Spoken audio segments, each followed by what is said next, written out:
Here, so I'll show you how to put text behind a moving object. First of all, select the text tool and type in your text. Then highlight your text, go to Essential Graphics panel and customize your text.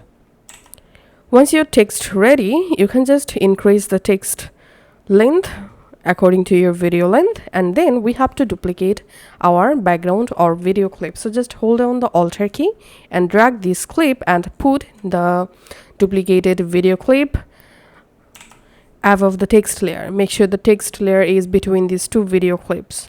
After that, go to Effects panel and search for color key and add the color key effect to this upper one video layer.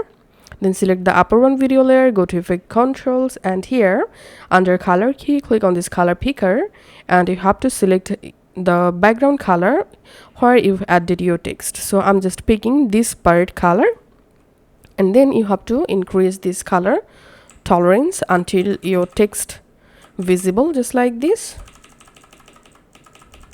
Okay, now let's play our timeline, and here we can see I've successfully added my text behind moving object. Thanks for watching.